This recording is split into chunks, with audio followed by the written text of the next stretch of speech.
இப்போ புதிய அரசு வந்து இவ்வளவு நிறைய வாக்குறுதிகள் கொடுத்துருக்காங்க. இப்போ அந்த வாக்குறுதிகளை நிறைவேற்றும் அப்படின்னா கடன் வாங்காமல் செய்ய முடியுமா? இல்லை, செய்ய முடியும். அதை தான் சொல்ல வரேன்.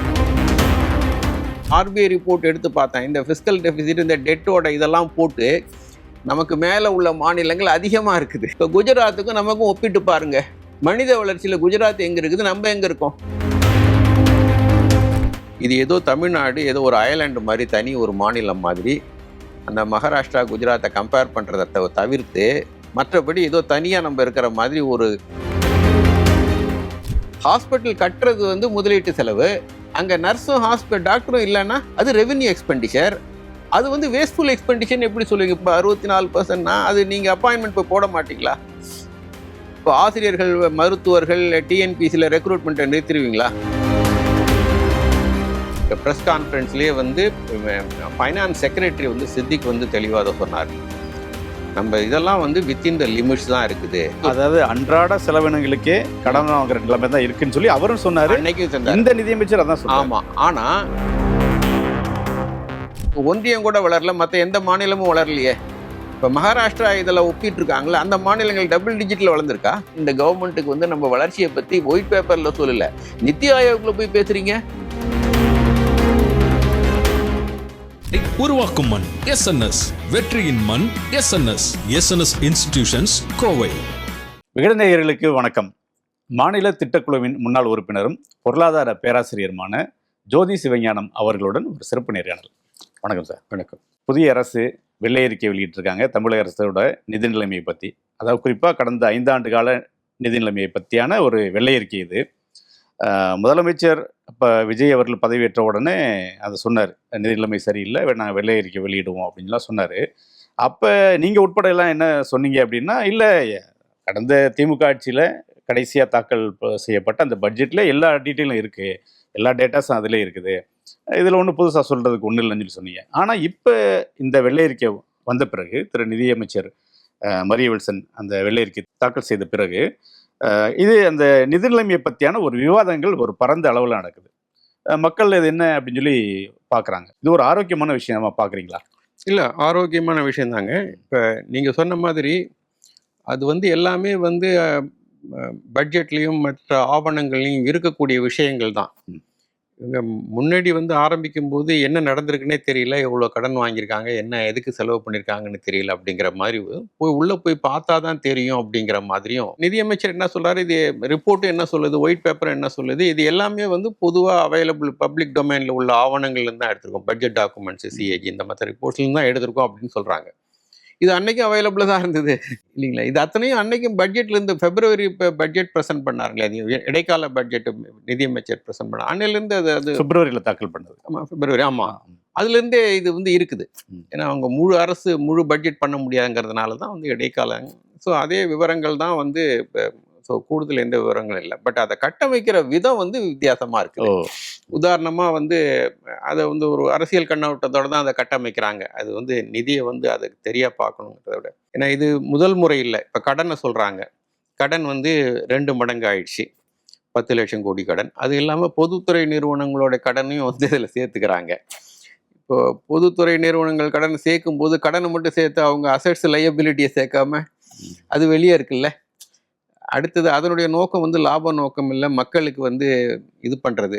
இப்போ இதை எடுத்துக்கங்க, மின்சாரம், போக்குவரத்து இதெல்லாம் எடுத்துங்க.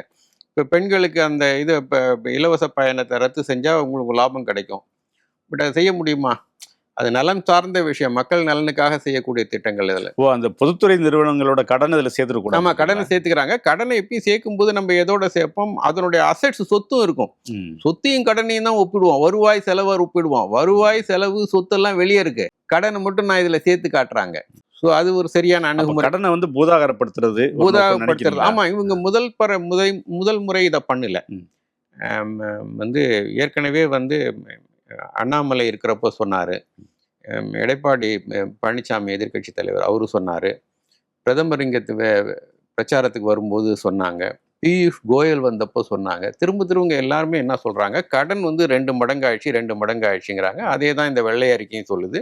இதில் என்ன சொல்ல மறக்கிறாங்க அப்படின்னா, கடனை நாங்கள் அப்படி பார்க்கவே மாட்டோம்.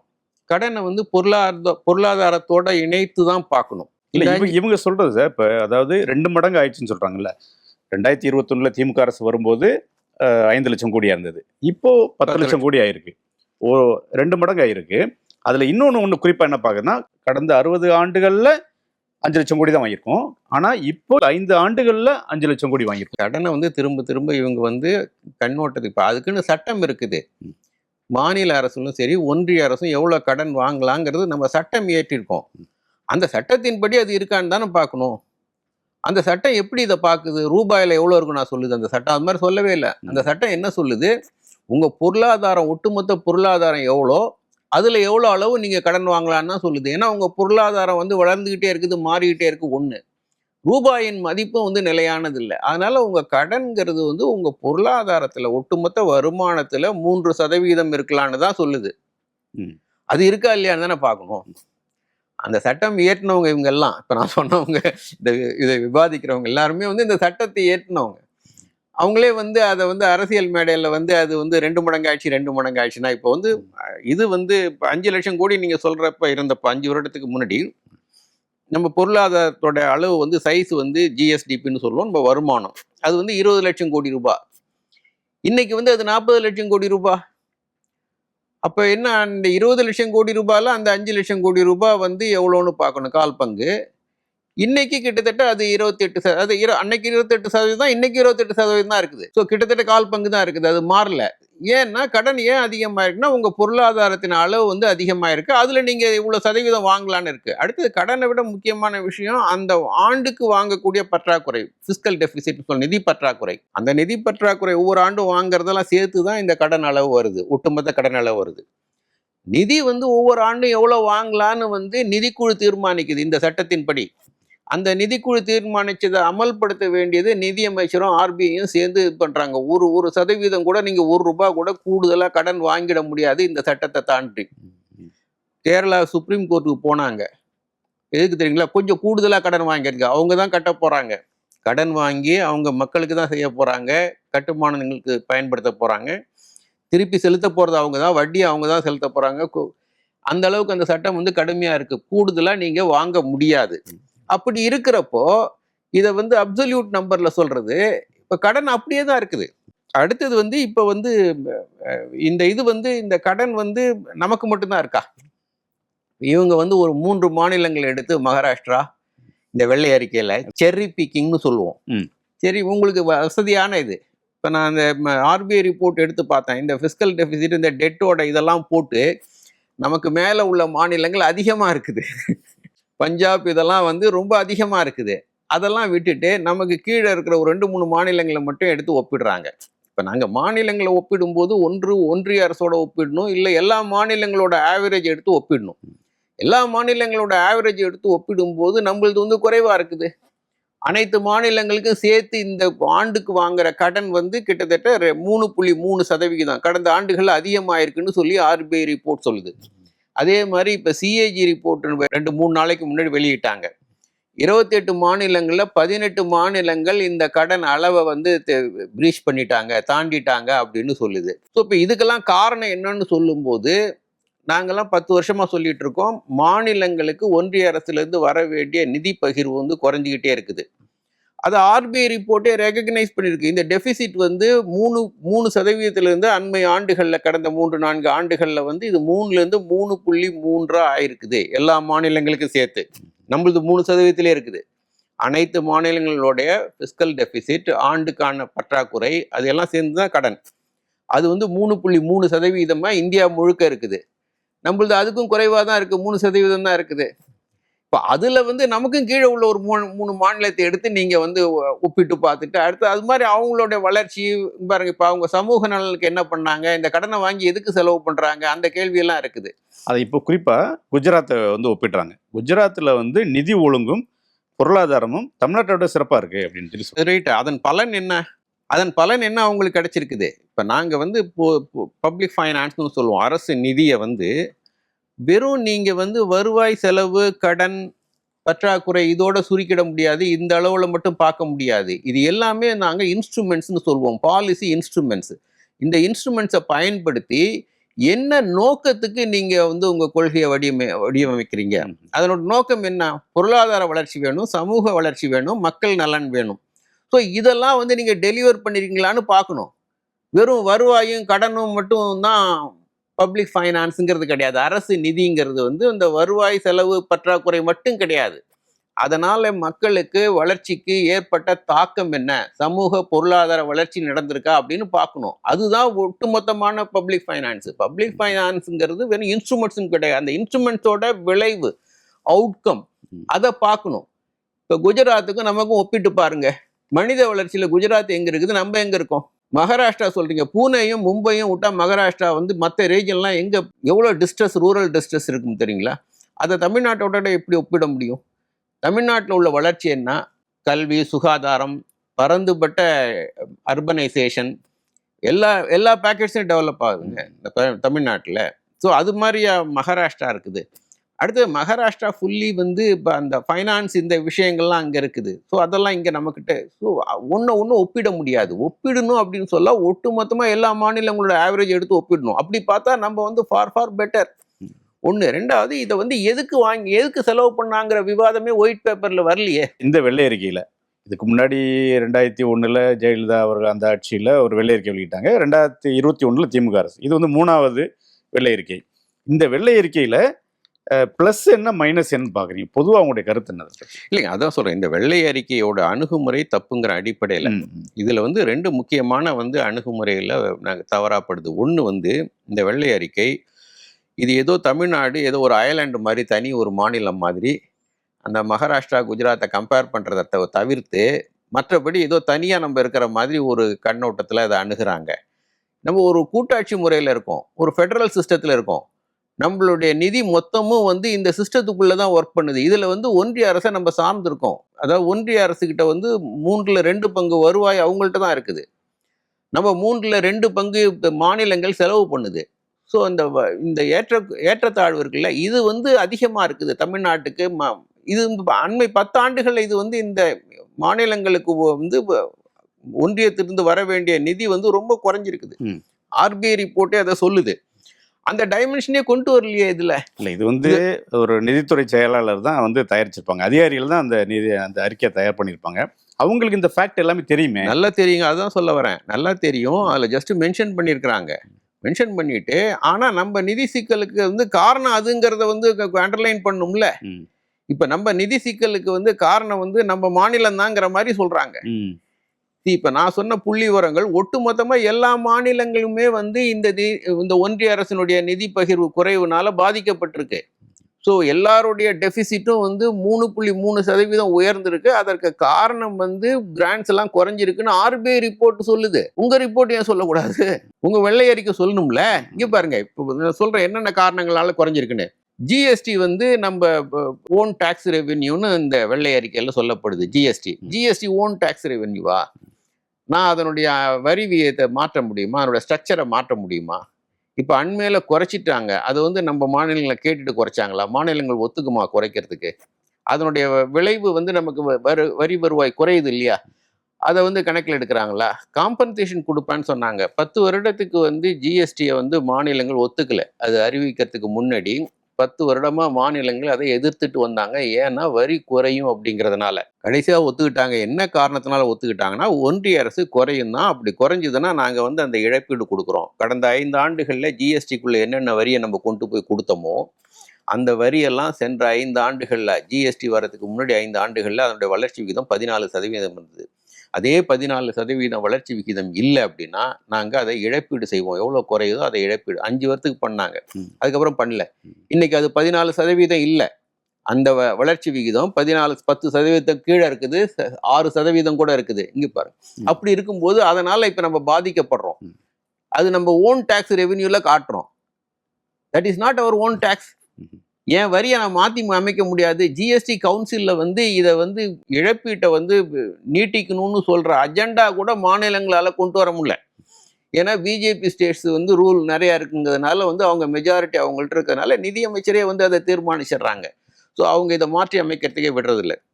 அதே மாதிரி மாநிலங்களுடைய சொந்த வரி வருவாய் பார்த்தீங்கன்னா மற்ற ஜிஎஸ்டி தவிர மற்ற வரி வருவெல்லாம் நான் ஒரு அண்மையில ஒரு கணக்கு போட்டு பார்த்தேன், நல்லா வளர்ந்துருக்குது.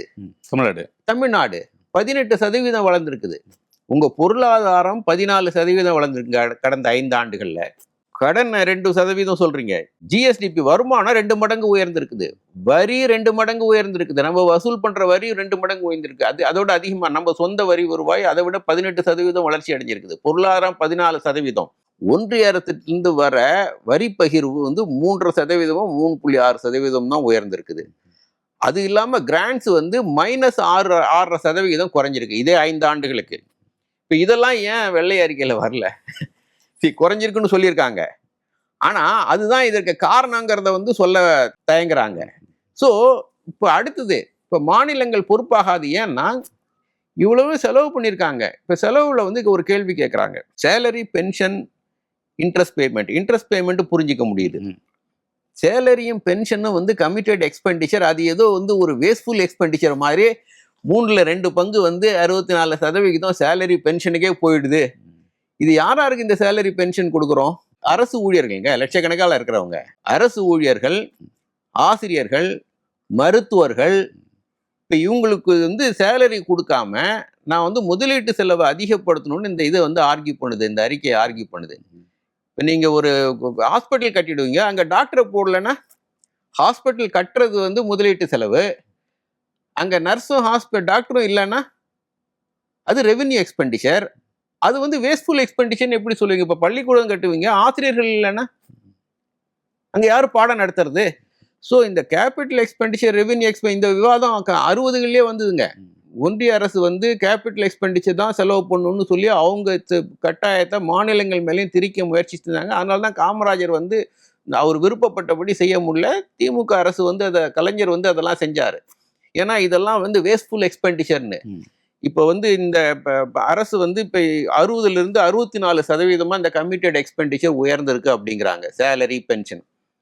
டிஎன்பிசி தொடர்ந்து அப்பாயின்மெண்ட் போட்டுக்கிட்டே இருக்குது, நிறுத்தவே இல்லை. அத்தனை வேகன்சியும் வந்து கரெக்டாக ஃபில்அப் பண்ணிட்டு இருக்காங்க. ஆசிரியர்கள் டிஆர்பி ரெக்ரூட்மெண்ட் பண்ணிட்டு இருக்கு. அதெல்லாம் நிறுத்திடலாமா? அவங்கள ரெக்ரூட்மெண்ட் இவங்க வந்து இப்போ வெளியே தேர்தலில் வந்து என்ன சொன்னாங்க, இன்னும் வேகன்சி எல்லாம் ஃபில்அப் பண்ணணும், நாங்கள் வந்தால் ஃபில்அப் பண்ணுவோன்னு கூட சொல்லியிருக்காங்களே. இப்போ வந்து நீங்கள் ஃபில்அப் பண்ணீங்கன்னா இது அதிகமாகும். இது 60லிருந்து 64 போனது, மேலே கூட ஆகலாம். ஒன்றிய அரசுக்கு 85 வரைக்கும் இது இருக்குது. அப்படின்னா நலத்திட்டங்களுக்கு அவங்க எதுவுமே செலவு பண்ணல, அந்த அளவுக்கு அவங்களுக்கு அதிகமாக இருக்குது. ஸோ இப்போ மாநிலம் வந்து நம்ம 64%னா அது நீங்கள் அப்பாயின்மெண்ட் இப்போ போட மாட்டீங்களா? இப்போ ஆசிரியர்கள், மருத்துவர்கள், டிஎன்பிசியில் ரெக்ரூட்மெண்ட்டை நிறுத்திடுவீங்களா கேட்குறேன். அது எப்படி வேஸ்ட்ஃபுல் எக்ஸ்பெண்டிச்சர்னு சொல்ல முடியும்? நீங்கள் திட்டங்கள் அனைத்தையும் செயல்படுத்துறதுக்கு இது தேவையில்லை.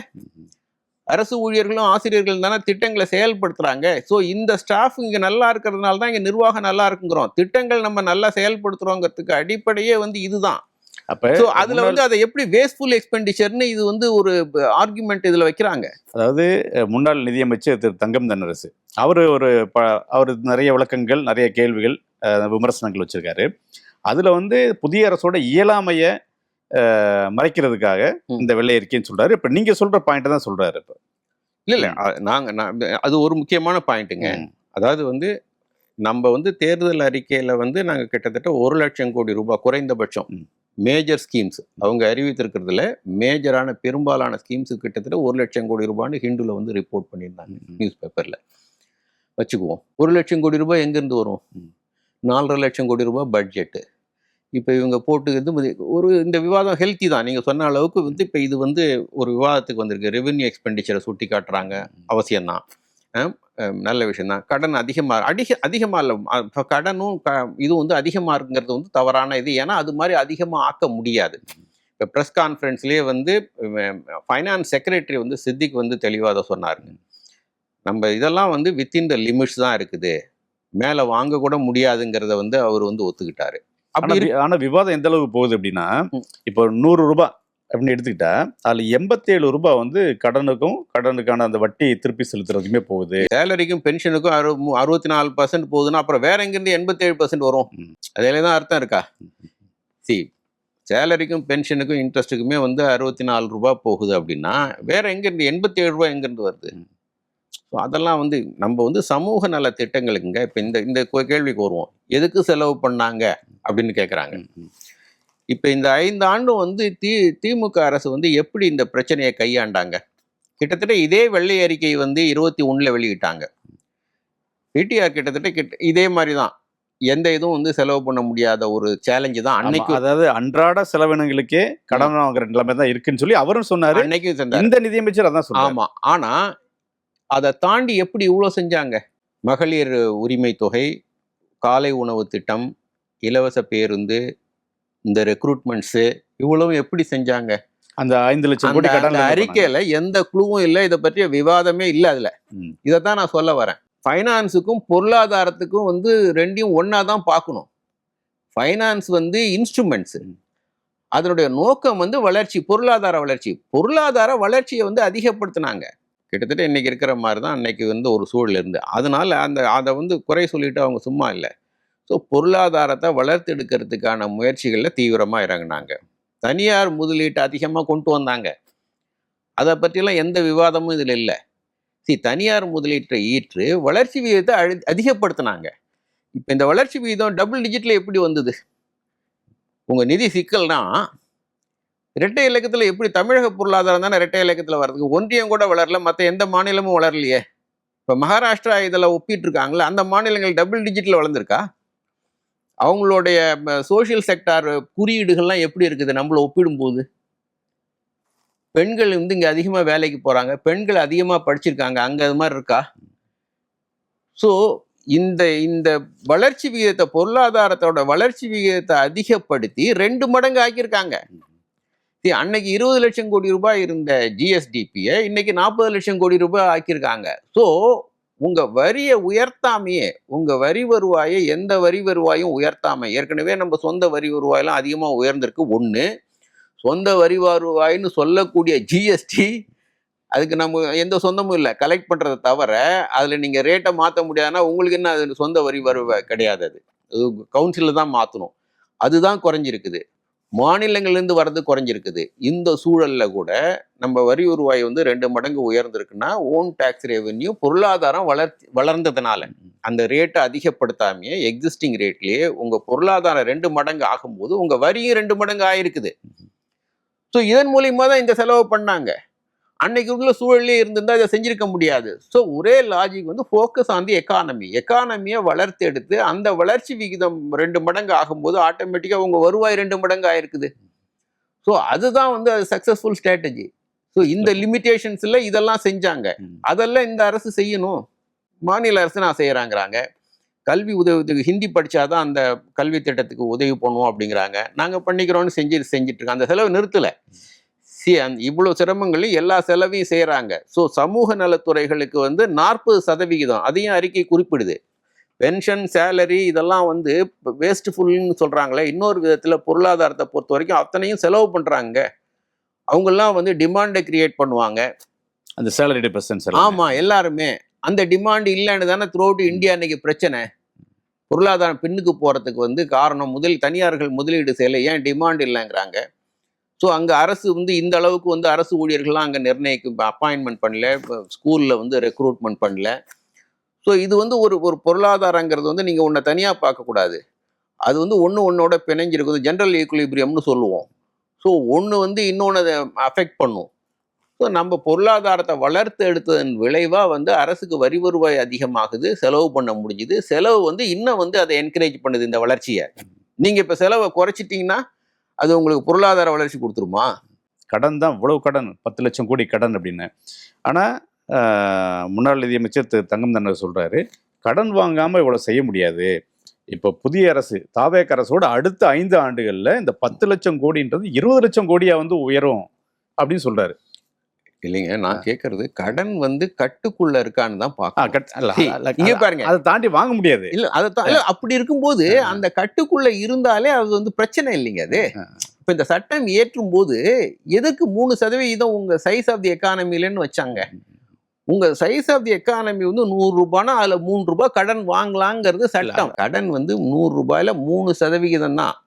இப்போ 4.5 லட்சம் கோடி ரூபாங்க நம்ம பட்ஜெட் வந்து 4.5 லட்சம் கோடி ரூபாய். அதுல கடன் வாங்கி 4.5 லட்சம் கோடியும் கடனா? இல்லை, இப்போ புதிய அரசு வந்து இவ்வளவு நிறைய வாக்குறுதிகள் கொடுத்துருக்காங்க. இப்ப அந்த வாக்குறுதிகளை நிறைவேற்றும் அப்படின்னா கடன் வாங்காம செய்ய முடியுமா? இல்ல செய்ய முடியும். அதை தான் சொல்ல வரேன். இப்ப அதை தான் எப்படி திமுக அரசு செஞ்சதுன்னு இவ்வளவு நேரம் எக்ஸ்பிளைன் பண்ண உங்களுக்கு. ம். கிட்டத்தட்ட இதே சூழல்ல தான் 21 இருந்தது. அவங்க எப்படி செஞ்சாங்கன்னு தானே சொன்னேன். அவங்களோட இந்த முயற்சி திட்டங்களை கடன் வாங்காம செய்ய முடியும் புதிய செய்ய அரசு. முடியும். சென்ற அரசு இதே ஒரு சூழல்ல இருந்து தான் ஆரம்பிச்சாங்க. ஆரம்பிச்சு இதை இத்தனையும் செஞ்சு காட்டியிருக்காங்கல்ல. அடுத்தது திரும்ப திரும்ப சொல்ல வேண்டியது என்னன்னா, கடனுக்குன்னு சட்டம் இருக்குங்க. அதை தாண்டி நீங்க வாங்க முடியாது. இப்போ 30% வரைக்கும் கடன் வாங்கலாம். RBI report state survey study of state பட்ஜெட்ஸ்னு சொல்லி இப்போ இந்த லேட்டஸ்ட் ரிப்போர்ட் இருக்குது. நம்ம 28க்குள்ள தான் இருக்கோம் ஒட்டுமொத்த கடன் சொல்றேன். அதே மாதிரி ஆண்டுக்கு வந்து 3% கடன் வாங்கலாம். இல்ல 1% கூடுதல். இங்க பாருங்க, 1% கூடுதல் எதுக்குன்னா, அந்த ஒன்றிய அமைச்சகம் வந்து ஒரு நிதி உதவி கொடுக்குறாங்க, அது கண்டிஷன்ஸ் பேசிஸ்ல.